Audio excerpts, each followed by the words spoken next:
Hey everyone, around here, package thieves don't win, Karens get exposed, and sweet justice is always delivered right to your doorstep. Hit that subscribe button. Trust me, you're not going to want to miss how this one ends. Jake had no idea that ordering a simple phone case would lead to a full-scale neighborhood investigation. But there he was, standing on his porch at 3 p.m., staring at an empty spot where his Amazon package should have been. And across the street, Karen, his middle-aged neighbor, was watering her roses, with a suspicious smile on her face, like she had just won the lottery. And behind her perfectly manicured lawn sat 3 Amazon boxes that definitely weren't addressed to her house. This was the 4th package in 2 weeks, and Jake was starting to lose his mind. At first he thought maybe the delivery driver had made a mistake. Amazon drivers were overworked and underpaid. Mistakes happened, but then he checked his delivery confirmation, and there it was clear as day, a photo of his package sitting on his porch at 11:47 a.m. And now at 3 p.m., it was gone, like it had never existed at all. Jake walked to the edge of his driveway and squinted across the street at Karen's house. She was still watering her roses, but now she was humming some off-key tune that made his skin crawl. The first time it happened, Jake had knocked on her door, thinking maybe the package had been delivered to the wrong address by mistake. Karen had answered wearing a bright pink robe and oversized sunglasses, even though it was overcast. And when Jake explained about his missing package, she had gasped dramatically and placed a hand over her heart, like she was auditioning for a soap opera. "Oh my goodness," she had said, "that's terrible. Package theft is such a problem in this neighborhood. You really should be more careful about when you order things." Jake had thanked her for her concern and walked away, but something about her reaction had felt off. Too rehearsed, too eager to offer advice about something that shouldn't have been her problem. The second package disappearance had been his new coffee maker, an expensive one he had been saving up for months to buy. And this time, when he checked the delivery photo, he could clearly see it sitting on his porch at 2:15 p.m. But when he got home from work at 5:30 p.m., it was gone. And once again, Karen was outside tending to her garden, wearing those same ridiculous sunglasses and humming that same annoying tune. Jake had stood on his porch for a full 5 minutes, just watching her, and she had looked up and waved at him with this innocent smile that made his blood boil, like she was some sweet old lady who wouldn't hurt a fly. The third package had been his replacement phone charger. Nothing expensive, just a basic $20 charger that he needed for work. But when it disappeared, Jake knew this wasn't a coincidence anymore. Someone was actively stealing his packages, and he had a pretty good idea who it was. He had spent that entire evening pacing around his living room, trying to figure out what to do. Calling the police seemed like overkill for a phone charger, but letting someone steal from him wasn't an option either. And then he remembered something. His tech-savvy cousin had told him about GPS trackers, small devices that could be hidden in packages to track their location, and suddenly Jake had an idea.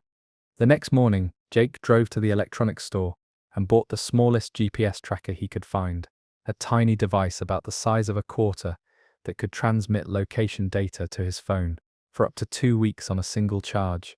Then he went to the post office and carefully packaged it inside a fake Amazon box, complete with his name and address on the shipping label, and placed it on his porch like any other delivery. He set up the tracking app on his phone and waited, sitting by his living room window with a cup of coffee and a clear view of his front porch. At exactly 2:47 p.m., Jake watched as Karen emerged from her house, wearing a different colored robe, this one bright yellow, and those same oversized sunglasses that seemed to be permanently attached to her face. She looked both ways down the street like she was crossing a busy highway, then practically sprinted across the street to his porch, grabbed the fake package, and hustled back to her house faster than Jake had ever seen a middle-aged woman move. His phone buzzed with a notification from the tracking app. "Your device is on the move." Jake couldn't help but smile as he watched the little red dot on his phone screen travel from his porch to Karen's house, then disappear inside her garage. He had her dead to rights, solid evidence that she was stealing his packages, but he decided to wait a little longer to see what else she might be up to. Over the next 3 days, Jake watched as the GPS tracker moved around Karen's house, from the garage to what looked like her basement, then to her bedroom, and finally to her backyard shed. Each movement giving him a clearer picture of where she was storing her stolen goods.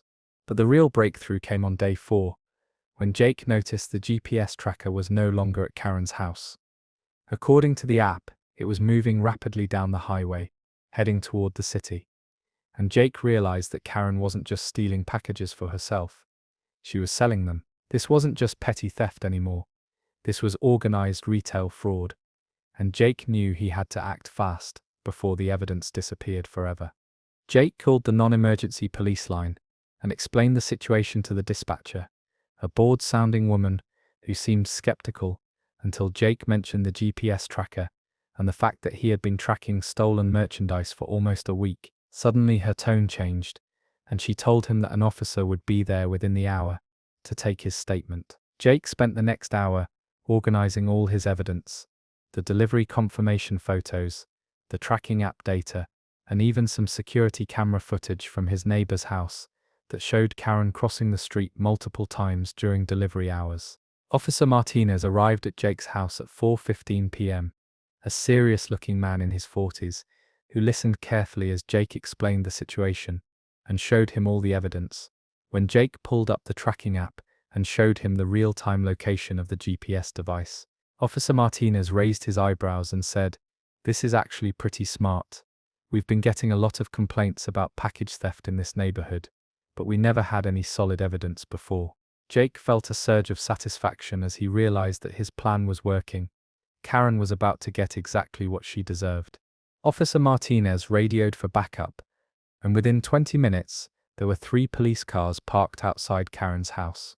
Jake watched from his living room window as the officers knocked on her door, and after a few minutes, Karen appeared wearing yet another robe, this one bright red, and those same ridiculous sunglasses that were apparently part of her permanent wardrobe. Jake couldn't hear what was being said, but he could see Karen's body language change from confusion to defensiveness to outright panic as the officers explained why they were there. The officers asked Karen if they could search her property, and she immediately became aggressive, waving her arms and pointing across the street at Jake's house, probably trying to claim that he was harassing her or making false accusations. But Officer Martinez calmly showed her something on his phone, likely the tracking app data, and Karen's entire demeanor changed. Her shoulders slumped, and she stepped aside to let the officers into her house. Jake's phone buzzed with another notification from the tracking app. The GPS device was moving again, this time from Karen's backyard shed to what looked like her living room. The officers had found it and were probably examining the evidence, and Jake felt a mixture of excitement and nervousness as he realized that his plan was actually working. 20 minutes later, Officer Martinez knocked on Jake's door with a big smile on his face. "We found your GPS tracker," he said, "along with about 40 other packages that definitely don't belong to Karen. Looks like she's been doing this for a while." Jake felt a surge of vindication as Officer Martinez explained that they had found packages addressed to at least 8 different neighbors, some of them dating back several months. Karen had been operating a full-scale package theft operation right under everyone's noses, and Jake's GPS tracker had been the key to exposing the whole thing. "She's being charged with mail theft, receiving stolen property, and organized retail fraud," Officer Martinez said. "That's some serious felony time, if convicted." As Jake watched from his window, Karen was led out of her house in handcuffs. No longer wearing her ridiculous sunglasses, her face red with embarrassment and anger, she looked directly at Jake's house, and he could see her mouthing something that was probably not very polite. But Jake didn't care. Justice was being served, and his neighborhood was about to become a much safer place for online shopping. The story didn't end there, though, because the next morning Jake woke up to find a news van parked outside his house. Apparently, the local news had gotten wind of the story and wanted to interview the man who had caught a serial package thief using a GPS tracker.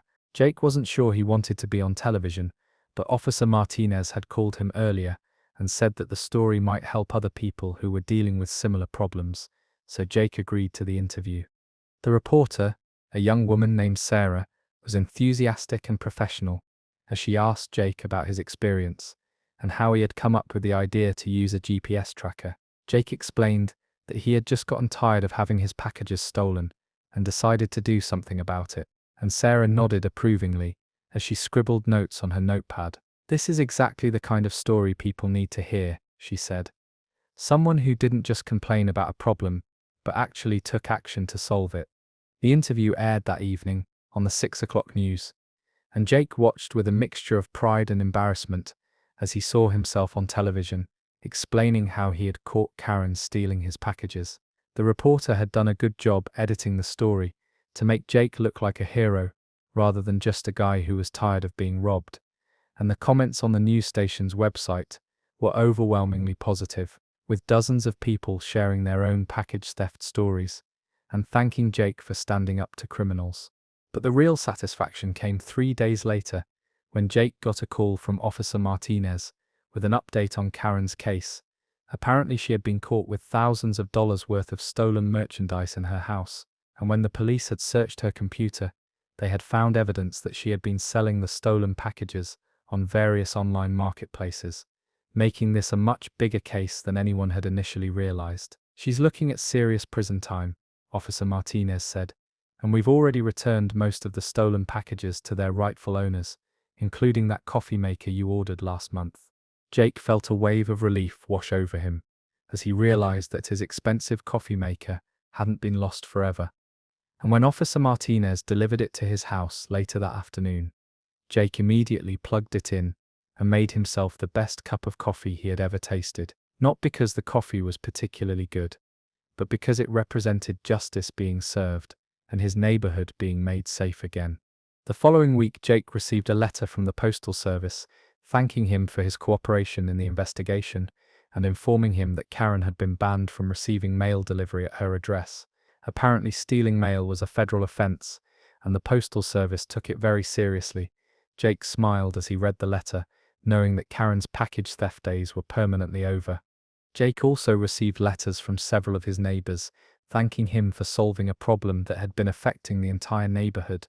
Apparently, Karen had been stealing packages from multiple houses, not just his, and everyone was grateful that someone had finally taken action to stop her. One neighbor even brought him a homemade apple pie as a thank you gift, and Jake realized that his GPS tracker plan had done more than just get his packages back.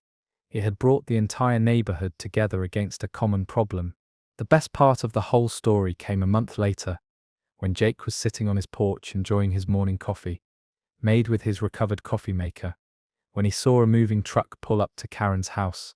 Apparently she had decided that living in a neighborhood where everyone knew she was a convicted package thief wasn't sustainable, and Jake watched with satisfaction as she loaded her belongings into the truck, no longer wearing her ridiculous sunglasses, her face sullen and defeated.